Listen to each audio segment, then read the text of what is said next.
The wind howls across the rugged Irish coast, carrying the scent of salt and the distant promise of bloodshed. In the year 795 AD, the first Viking longships slice through the mist, their dragon-headed prows glaring like predators stalking prey. On the shores of Rathlin Island, monks in a humble monastery clutch their crosses, their prayers drowned by the crash of waves. A young monk, Brother Cillian, peers through the fog, his heart pounding as shadows emerge tall. Bearded men with axes gleaming under the pale sun. The Vikings have come, not as traders, but as raiders, their eyes burning with hunger for gold and glory. This is no mere invasion. It is the beginning of a saga that will reshape Ireland's soul. Brother Cillian's hands tremble as he hides a golden reliquary beneath the altar, whispering, "God protect us from these heathens." Outside, the war cries of the Norse echo, a chilling hymn of chaos that promises no mercy.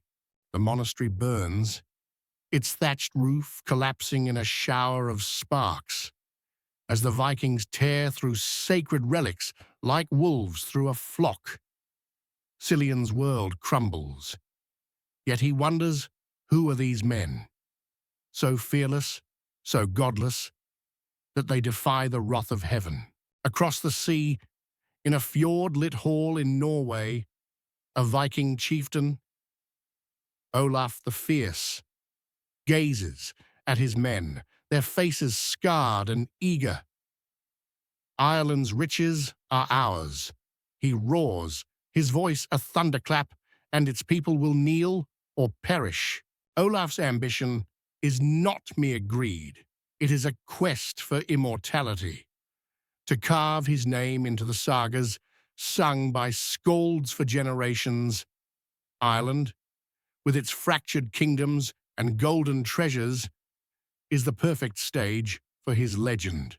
The Irish landscape, a patchwork of emerald hills and misty bogs, hides a deeper truth, a land divided by rival kings, each vying for supremacy.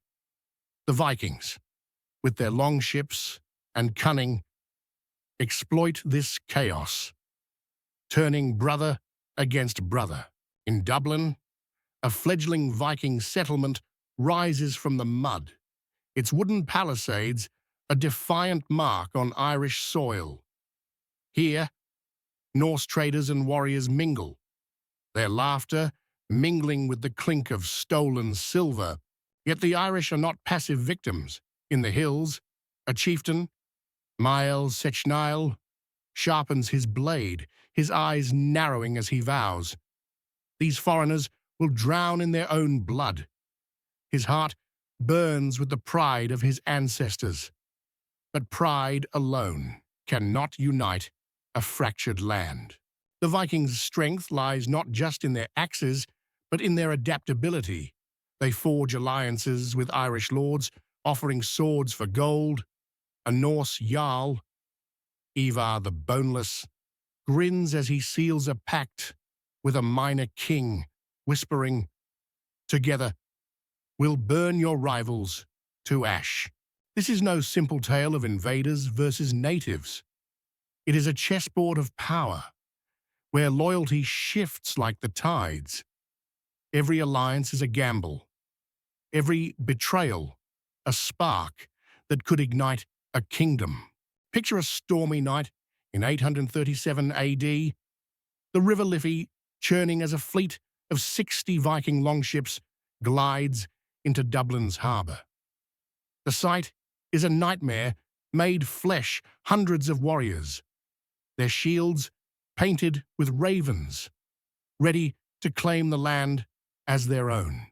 Mael Sechnaill watches from a hilltop, his scouts whispering of the Norse numbers, his gut twisting with dread.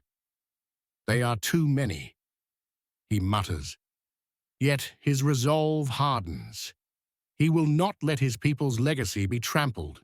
In the Viking camp, Ivar, the boneless, paces, his mind a labyrinth of schemes, his limp belying his ruthless cunning. Let the Irish fight each other. He sneers to his men, and we'll pick the bones clean. The clash comes at dawn, a brutal melee where swords meet flesh, and the ground turns to mud with blood. Maelseknail's war cry rallies his men, but the Vikings' shield wall holds firm, a fortress of oak and iron. Brother Cillian, now a refugee in a distant monastery, hears of the battle and weeps, his faith shaken. Why does God allow such suffering, he asks the heavens, but the only answer is the wind's mournful howl. The Vikings do not just fight. They transform Ireland, building towns like Dublin and Waterford, their markets buzzing with trade from distant lands. Yet every coin they mint is stained with the cost of conquest, a reminder of the lives shattered to build their empire. In a quiet moment, Ivar stands atop Dublin's walls, the wind tugging at his cloak as he murmurs, "This land is ours now, but for how long?" Even he, the master of schemes, feels the weight of Ireland's unyielding spirit. The Irish, too adept, learning from their foes. Maelseknail trains his men in Viking tactics, his heart torn between hatred and grudging respect. They are devils, he tells his warriors, but devils who fight like gods. This dance of power stretches across decades, a saga of fire and steel, where no side claims total victory. The Vikings become part of Ireland's tapestry, their blood mingling with the land they sought to conquer. Now, imagine a new dawn, where a Viking-Irish child, born of a Norse father and an Irish mother, stands on Dublin's shore, gazing at the horizon. This child is a symbol of a new Ireland, forged in the crucible of conflict, yet dreaming of peace. The story of the Vikings in Ireland is not just history, it is a mirror reflecting the chaos and beauty of human ambition. It teaches us that power is fleeting, but the bonds we forge through alliance or enmity shape the future. As the sun sets over the Irish Sea, the ghosts of warriors and monks linger, their voices whispering a timeless truth. In the game of power, the greatest victory is not conquest, but understanding the cost of what we seek. And so, what can we learn from this saga as we navigate our own battles in a modern world? Embrace alliances, but guard your heart. Seek power, but know its price. And above all, let resilience be your shield. For like the Irish and Vikings, we are all shaped by the fires we endure. The Irish dawn breaks in a haze of crimson, as if the sky itself bleeds for the wars to come. In the year 850 AD, the Vikings are no longer mere raiders. They are architects of a new order, their longships now a permanent shadow on Ireland's shores. Dublin's wooden walls rise higher, a Norse stronghold where the air hums with the clang of forges and the shouts of merchants. This is no fleeting camp. It is a city, pulsing with ambition, where Viking dreams take root in Irish soil. In a smoky hall, Turgeis, a Viking warlord, lifts a horn of mead, his voice booming. This land bends to us now. His men cheer, but his eyes betray a flicker of unease, for Ireland's heart is not so easily tamed. Across the island, in the rugged hills of Munster, an Irish warrior, eyed, sharpens his spear. His scars, a map of battles fought against the foreigners. They build their towns, he spits, but will burn them to the ground. The Vikings' power grows not through force alone, but through cunning alliances with Irish kings, who trade loyalty for protection. Turgais, with a serpent's charm, convinces a local lord, "Join us, and your enemies will fall refuse, and you'll be dust." This web of pacts is fragile, woven with mistrust, yet it reshapes the land as Norse and Irish blood begins to mix. In markets, a Viking trader barters furs with an Irish farmer, their wary glances softening into grudging respect. Picture a windswept cliff where a young woman, Brigid, stands torn between two worlds, her Irish mother's faith and her Viking father's gods. "Am I of this land or of the sea?" she whispers, her heart a battlefield of identity. Brigid's story is Ireland's story, a land caught between its ancient roots and the Norse tide that reshapes its future. Every marriage, every child, born of both worlds, is a thread in a tapestry that will outlast the swords. The Irish fight back, their resistance fierce and unyielding, led by Mael Sechnol, now a high king with a vision of unity. In a torchlit war council, he declares, "We are not sheep to be slaughtered, we are wolves, and the Norse will learn to fear us." Mael Sechnol's raids strike like lightning, burning Viking ships and scattering their warriors. Yet the cost is heavy. His men fall, their blood soaking the earth, and he wonders if victory is worth the price of so many souls. In Dublin, Turgais hears of the Irish resurgence and slams his fist on a table, snarling, "These dogs dare defy me." His ambition blinds him to the truth. Ireland's spirit is a flame that no conqueror can extinguish. The year 845 AD marks a turning point, as the annals of Ulster record Turgais' capture by Mael Sechnol's forces. Bound and dragged to a lake, Turgais laughs defiantly. "My gods will greet me before he is drowned." A sacrifice to Irish vengeance. The news spreads like wildfire, igniting hope in Irish hearts and fear in Viking camps. Yet even in death, Turgais' legacy endures. For Dublin thrives. Its markets, now a crossroads of cultures. Imagine a bustling Dublin street where a Norse skald sings of Thor's hammer, while an Irish bard counters with tales of Cú Chulainn. Their voices clash, then harmonize, a fleeting moment of unity in a divided land.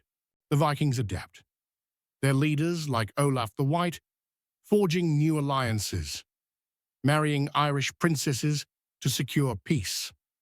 At a wedding feast, Olaf raises a cup, his bride's hand trembling in his, and toasts to a future where our blood is one.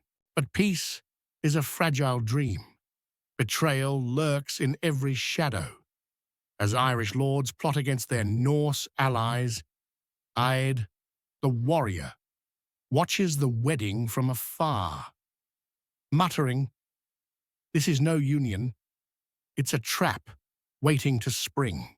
Archaeology tells us of this era, Viking hoards unearthed in Irish soil, filled with silver from Byzantium and Arabia, speak of wealth and trade. Yet the bones found beside them, broken by sword and spear, whisper of the cost. In a quiet monastery, Brother Cillian, now older, scribes a chronicle of these years, his quill trembling as he writes, "The heathens build, but they also destroy." His faith wavers, yet he clings to hope that God will guide Ireland through the storm. The Vikings' longships still raid, their sails darkening the horizon. But they also bring ideas: shipbuilding, coinage, urban life. Ireland is changing, its villages growing into towns, its people learning the ways of their foes. Bridget, now a mother, teaches her son to carve a cross and a rune. Her voice soft but firm. "You are of both worlds. My child, carry them with pride." Her son's eyes shine, a spark of the future, in a land scarred by the past. This saga of power and alliance is a storm that reshapes Ireland, leaving neither Viking nor Irish unchanged. It is a tale of resilience, where every clash forges a stronger, stranger, more vibrant land. As the sun dips below the horizon, casting gold over Dublin's walls, the echoes of battle fade, but the story continues. What can we take from this chapter of fire and ambition as we face our own struggles? The lesson is clear in the dance of power.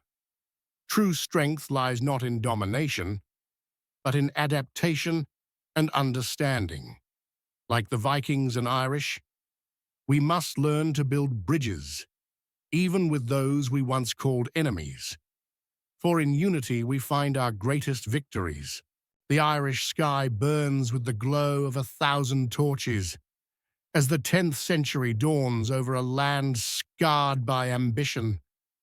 The Vikings, now woven into Ireland's fabric, rule cities like Dublin and Waterford, their longships a symbol of both terror and trade. In Dublin's bustling market, a merchant named Sigtryg Silkbeard, a Viking lord of Irish blood, surveys his domain, his eyes sharp as a raven's.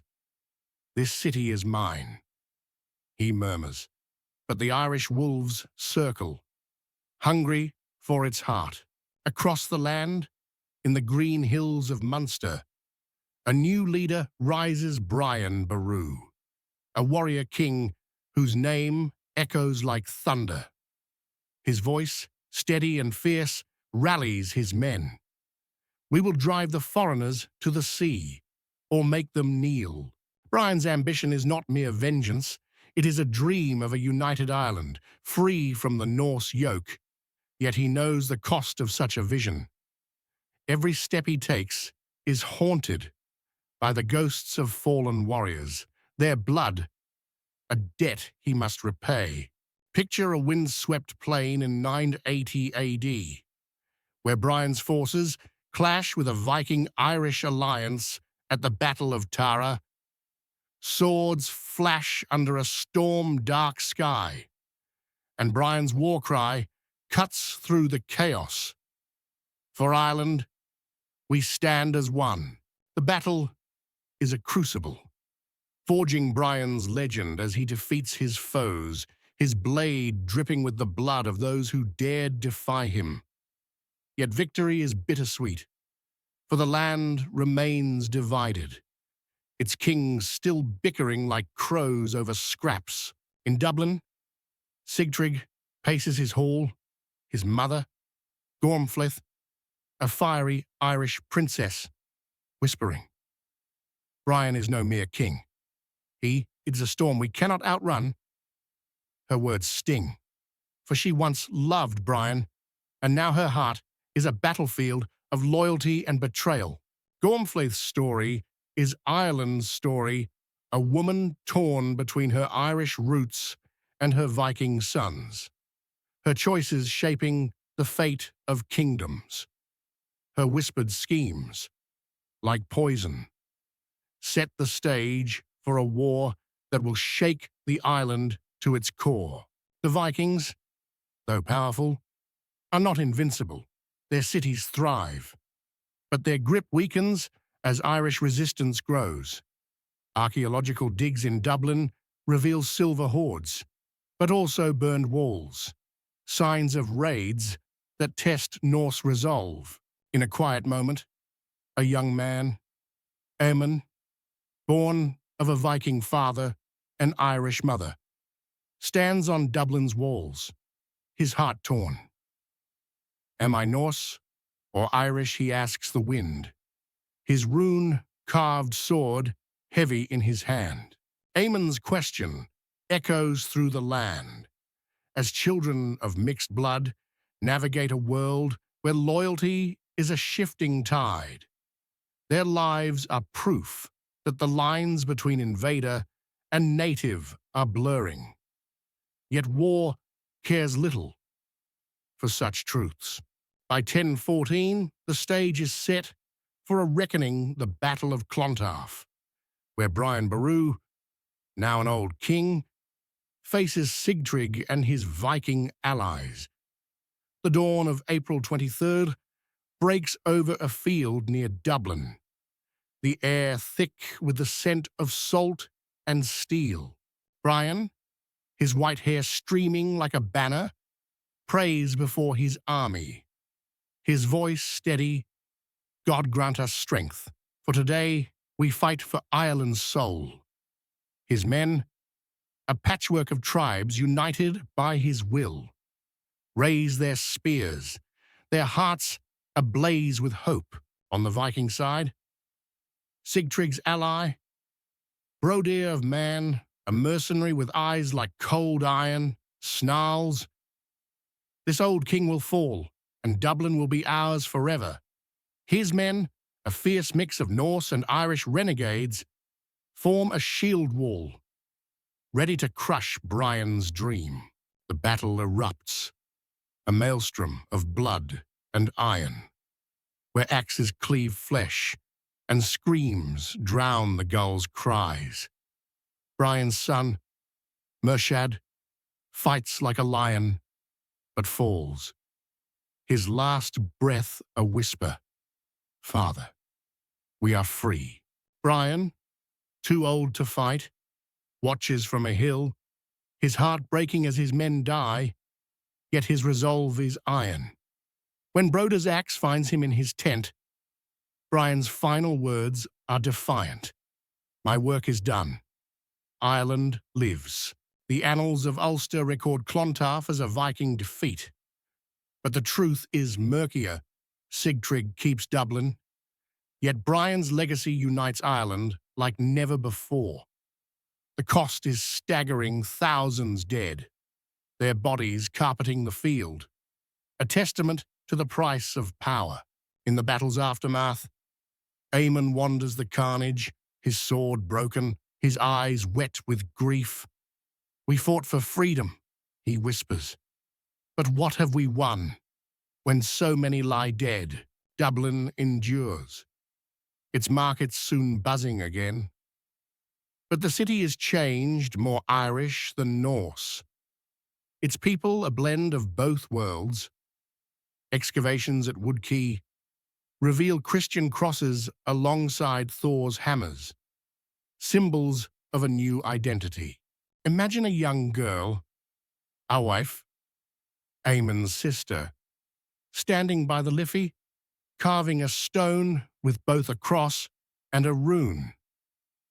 "This is our home," she says, her voice firm, "and we will make it whole." The Saga of Clontarf is not just a battle. It is a turning point where Ireland begins to forge a future from the ashes of war. The Vikings fade, not through defeat, but through assimilation. Their blood now part of Ireland's veins. As the sun sets over Clontarf's fields, the wind carries the echoes of Brian's dream, a reminder that unity is born in sacrifice. What can we learn from this clash of swords and souls as we face our own divided world? The lesson is timeless. True victory lies not in destroying your foe, but in building something greater from the ruins of conflict. Like Brian and Eamon, we must dare to dream of unity, even when the path is paved with loss. For in our shared struggles, we find our strength. The Irish dawn is soft, a golden veil over a land forever changed by the clash of swords and dreams. In the wake of Clontarf, 1014 AD, the Vikings no longer rule as conquerors, but their cities, Dublin, Waterford, Limerick pulse with a life that is neither fully Norse nor Irish, but something new. In Dublin's crowded streets, a merchant named Finn, son of a Viking father and Irish mother, weighs silver coins from distant lands. "This city is our bridge," he says, his voice warm with pride between the old gods and the cross. Finn's world is one of trade, where Norse longships dock beside Irish curraghs, their crews bartering furs, amber, and stories. Yet beneath the bustle, old wounds linger, a reminder that peace is as fragile as a spider's web. Across the island, in a stone-walled fort, an Irish chieftain, Dermot, gazes at Dublin's distant walls, his heart heavy with mistrust. "They are no longer raiders," he mutters, "but their blood still taints our soil." The Vikings' power wanes, not through defeat, but through assimilation. Their descendants more Irish with each generation. Archaeological finds, crosses carved with runes, Thor's hammers worn beside Christian relics, tell of a people blending, their identities fluid as the Liffey's tides. Picture a Dublin church, its walls of timber and stone, where a woman, Astrid, kneels before a cross, her Viking braid tucked beneath a shawl. "I pray to Christ," she whispers, "but Thor still speaks in my dreams." Astrid's faith is a mirror of Ireland's soul, caught between the old and the new, yet finding strength in both. Her children, baptized, yet taught Norse sagas, are the future, a generation that belongs to the land, not the sea.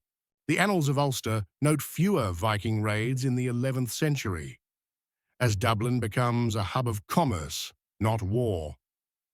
Its markets draw traders thus from Byzantium to Iceland, their coins mingling with Irish cattle and wool. Yet peace is uneasy. Irish kings, like Dermot, challenge Dublin's Viking-Irish lords, their skirmishes flaring like sparks in dry grass.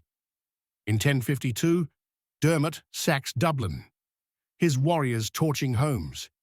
Yet he spares the church, a nod to the shared God that now binds foe and friend. In a quiet moment, Finn stands by the Liffey, watching smoke rise from the raid, his heart torn. "We build, they burn," he sighs. "But this city will outlast us all." Dublin rebuilds, its people resilient, their lives a tapestry of Norse craftsmanship and Irish spirit. Excavations at Wood Quay reveal workshops where Viking tools carve Irish oak, creating ships that sail under both Cross and Raven.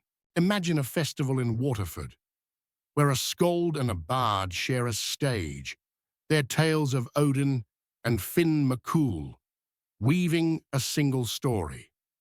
The crowd, Viking and Irish, cheers as one, their laughter a fleeting hymn of unity.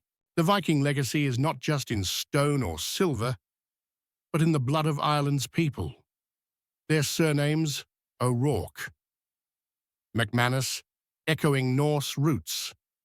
Every child born of this union carries the weight of a saga. Their lives a bridge between worlds. In Limerick, a young man, Rory, trains as a shipbuilder, his hands shaping wood as his Viking ancestors did. The sea calls me, he says, but Ireland is my home, and I'll never leave her. Rory's craft builds more than ships. It builds a future where Ireland's ports connect the world, from Norse fjords to Frankish markets. The Vikings' gift of trade transforms the island, its towns growing into medieval hubs. Yet the past is never far.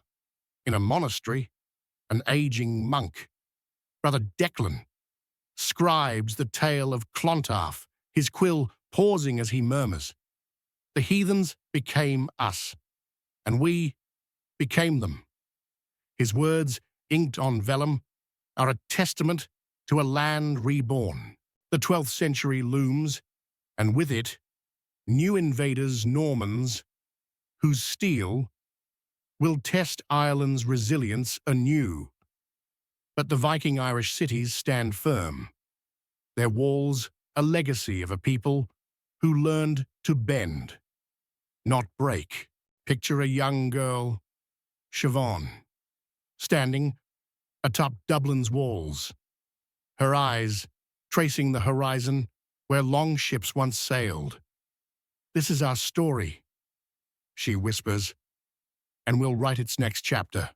The Viking saga in Ireland is no mere tale of conquest.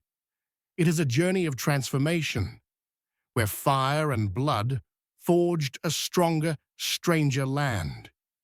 Their legacy lives in Ireland's ports, its people, its unyielding spirit, a testament to the power of adaptation.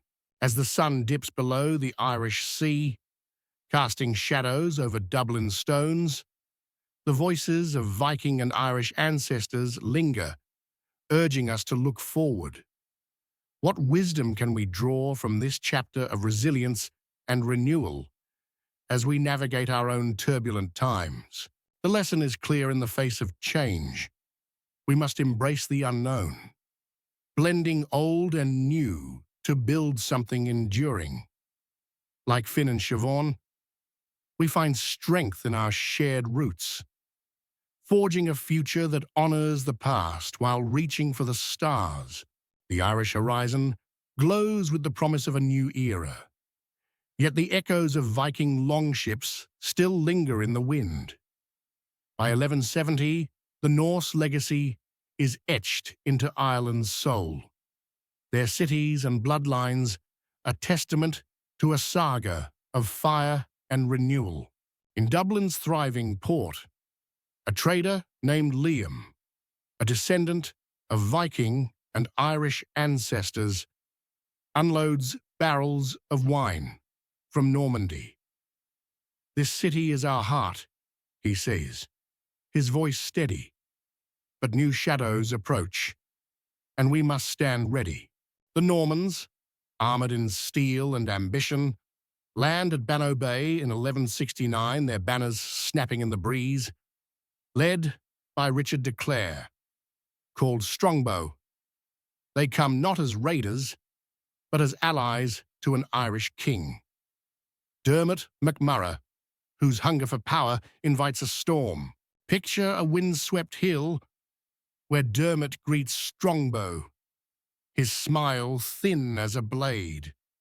"With your swords," he vows, "I'll reclaim my throne, and Ireland will bow to us both." Strongbow's eyes, cold and calculating, scan the green expanse, whispering, "This land is ripe for the taking."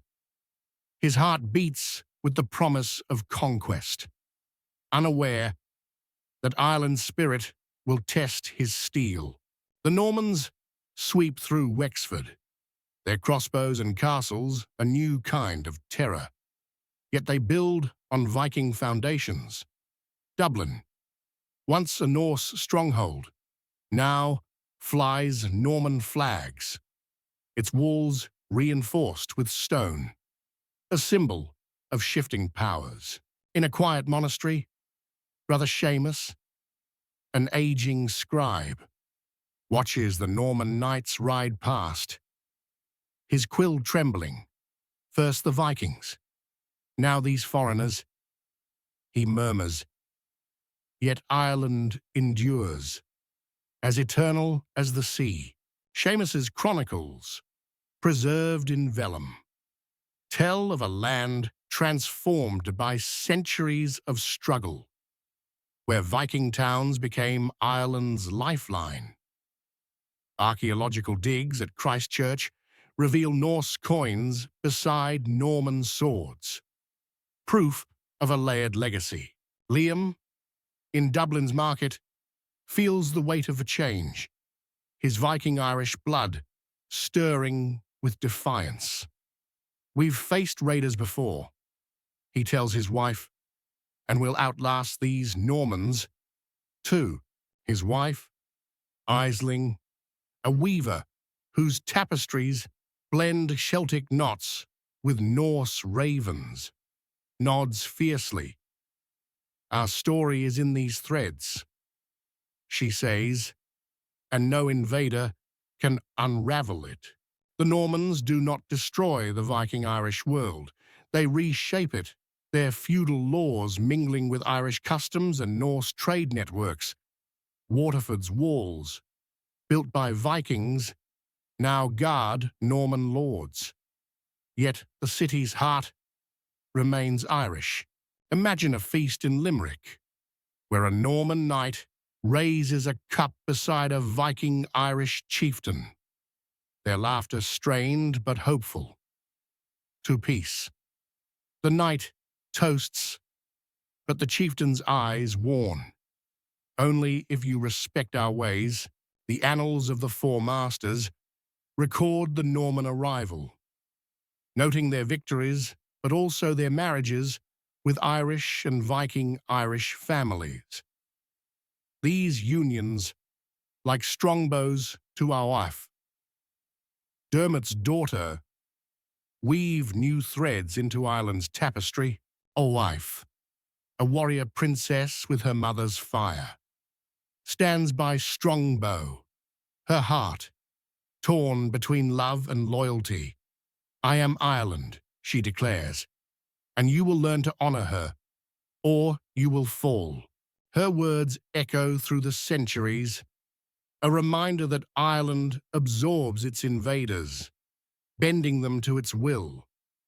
The Viking-Irish legacy, urban trade, seafaring skill, cultural resilience lives on, even under Norman rule. In a Dublin church, a young boy, Kieran, carves a wooden ship, its prow shaped like a Viking dragon, but adorned with a cross. This is our past and our future, he says, his small hands steady with purpose. Kieran's craft is a symbol of Ireland's journey, a land forged in the crucible of conflict, yet rising stronger with each challenge.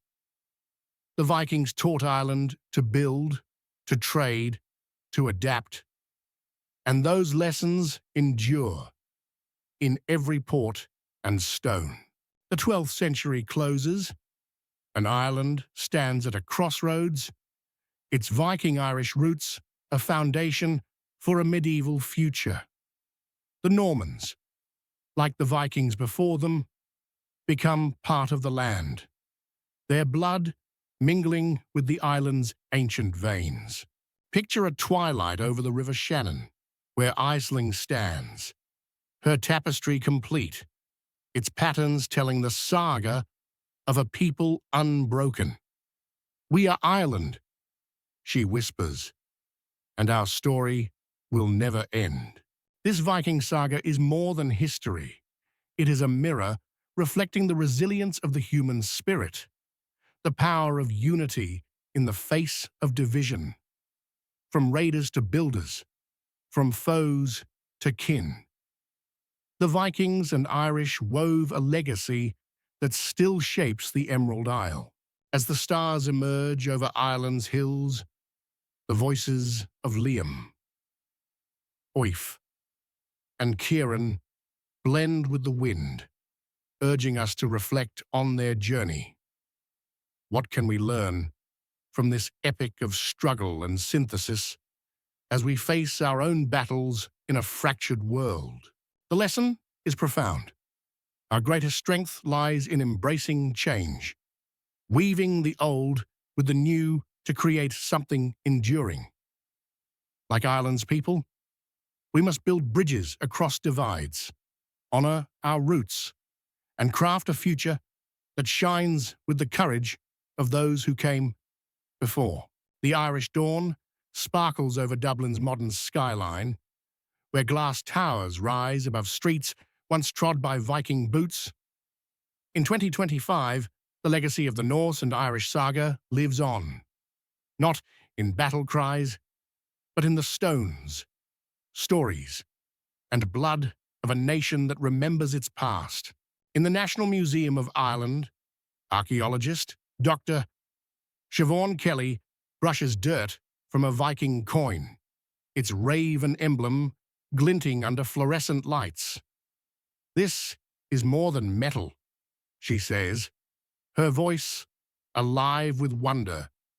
"It's a piece of Ireland's soul." Siobhan's work at Wood Quay, where Viking Dublin's remains were unearthed, reveals a city of trade and tenacity. Excavations show homes, workshops, and hybrid artifacts, crosses with runes that whisper of a people who blended fire and faith. Picture a bustling Dublin street where a tour guide, Michael, leads visitors to a Viking longship replica by the Liffey. "These raiders built our city," he declares, "and their spirit still sails in our veins."